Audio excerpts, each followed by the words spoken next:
Greetings. This is the one you've known as Jesus the Christ. People think they need their desires, fantasies, and expectations to be met, to be happy, and to be in love. But they don't. They place the responsibility for their happiness on someone else, on conditions outside themselves. I'll be happy when he or she. Instead of realizing that their happiness is their responsibility and in their own hands, they think it's someone else's responsibility and in someone else's hands. The ego's strategy for happiness is to try to get other people to behave a certain way, look a certain way, or do things a certain way. If only I could get the world to comply to my desires, I'd be happy, and then I'll be loving. That is the ego's excuse for not being happy or loving now. But there's no excuse for not being happy and not being loving now. It is your responsibility to be happy and to be loving, and this is something in life you can control. You can't control other people or most circumstances, but you can control your internal state. You make you happy, and only you can. The beauty of this is that when you're happy and not making demands on others for your happiness, others find you irresistibly lovable. A happy and loving internal state creates a happy and loving external reality. You get what you want, happiness and love, by being what you want the other person to be, happy and loving. If you want love in your life, you have to give love. There's no way around it. It is a natural law. Love attracts more of the same. Of course, the opposite is true. Judgment and unkindness attract judgment and unkindness. If you don't want judgment and unkindness in your relationships, then eliminate them within yourself. The ego blames others for its unhappiness, when in fact it creates its own unhappiness. The ego creates a negative internal state. Then instead of taking responsibility for that, it blames others. You made me angry. If it weren't for you, I'd be happy. You're the cause of all my problems. You don't love me enough. The truth is that your thoughts made you angry. If it weren't for your thoughts, you'd be happy. Your thoughts are the cause of all your problems. Your ego doesn't love others enough. Your partner is not responsible for making you happy. Blaming others keeps you from realizing that you have the power to love and make yourself happy. Blaming also hurts others unnecessarily. Of course, that is the ego's intent. It's the ego's way of asserting its superiority and power. Blaming, like judging, has no place in relationships. Besides, blame is never true. It leaves out too much of the story. Having said all this, I don't mean to imply that you can be happy and in love with just anyone. That's too much to expect. Although one's attitude makes a tremendous difference in how you experience any relationship you're in, you aren't meant to be with just anyone. The true love I'm speaking about comes rarely in one's life. It takes a special combination of people, and those two people have to continue to nurture that gift of love. The point I'm making is that to make the most of any relationship, the ego must be put aside. Some of those relationships will be passing, and some will last, and all serve a purpose in your overall growth and evolution. The degree to which your relationships will be satisfying is the degree to which you're able to set aside your judgments, egoic desires, demands, expectations, and fantasies, and simply be with the person in front of you, stripped of those, and see him or her through the eyes of love. When you take responsibility for your own happiness and for all the ways that your conditioning interferes with your happiness, then it's possible to have a truly healthy relationship, one in which two happy people join together out of mutual love and celebration, not out of need or dependency. So what does a healthy relationship between two happy people look like? You accept that sometimes your partner will judge, get angry, or behave unkindly, but you don't judge, get angry, or behave unkindly in retaliation. Instead, you take a few deep breaths, relax, stay present, listen, and respond compassionately. You notice any egoic thoughts, but you surrender them as soon as they arise and keep your attention in the present moment. When you catch yourself judging, feeling angry, or behaving unkindly, you stop, take a few deep breaths, relax, move out of your mind and emotions, feel your body, experience what you're sensing, have compassion for yourself, forgive yourself, and then say you're sorry and ask your partner for forgiveness. This whole process may take some time.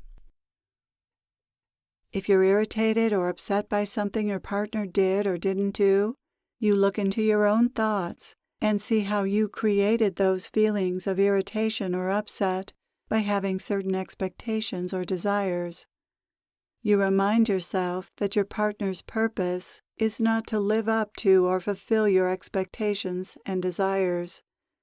You surrender your desires or fulfill them yourself or in some other way. You have fun together, you play together, you laugh together. You find things that give you both pleasure and regularly do those things together. Your love is nourished by dropping into that place of joy together. You're relaxed and comfortable around each other. You feel like you can just be yourself without being self-conscious or concerned about how you look or how your partner might judge you. You have separate interests that you each enjoy apart from each other, and you let each other have those interests. You support each other in doing whatever makes your heart sing. Your partner's cup of tea might not be your cup of tea, but it doesn't have to be. You don't have to be the same. Differences are good and appreciated for the richness they bring to the relationship. You practice seeing the good in your partner and noticing all the little things he or she does that contribute to your mutual well-being. You notice what you're grateful for about your partner and express your gratitude to your partner regularly for the gift that he or she is to you. When you disagree with your partner about something practical, like who does what around the house, you calmly state what you'd like to have happen, listen to your partner's viewpoint, and then decide together how to resolve the issue so that you're both happy.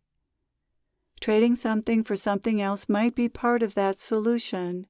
You do something your partner wants in exchange for your partner doing something you want.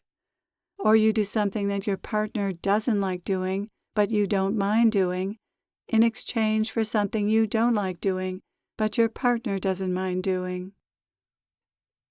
This subject would not be complete without addressing more fully the importance of forgiveness in relationship. Everyone makes mistakes and is hurtful sometimes, and your partner's mistakes and offenses need to be forgiven, just as yours do. The ego keeps a tally of every hurt and offense and everything the partner didn't do that he or she was expected to do. When the tally mounts up, the ego exacts its payment through demands, anger, or withholding. This only increases the pain in a relationship, often resulting in the other person retaliating or withholding. Forgiveness sets the scale back to zero so that the relationship can pull itself out of this downward spiral and have a fresh start. Without forgiveness, resentments and anger pile up and kill love. A lack of forgiveness keeps you focused on the partner's failing or fault or on some incident. It keeps you in the grip of your emotions and at odds with love. Without forgiveness, your ego remains in power in your consciousness, and it will continue to judge the partner and look for further justification for its anger and resentment. The ego wants to be right, and it wants to see itself as superior. Any failings, faults, or mistakes of the partner are occasions for the ego to puff up, judge, withdraw love, or in some other way punish the partner for those mistakes or failings. The ego clings to this sense of superiority, not caring about the toll it takes on the relationship, the toll it takes on love. In an attempt to maintain its superiority and sense of being perfect, the ego hides from itself and others its own failings and mistakes, denying its own humanity. This is a very unhealthy situation because compassion and forgiveness cannot easily be accessed from this place of denial and superiority. Being ego-identified is very lonely and isolating, and to pretend to be above reproach is an impossible burden. The unconscious is bound to sabotage such an ego in some way, as has been frequently demonstrated in cases of well-known preachers being caught with prostitutes. Human fallibility cannot be denied, or it will beg to be proven. Forgiveness wipes the slate clean so that you can begin again anew, from a place of the true self rather than the ego.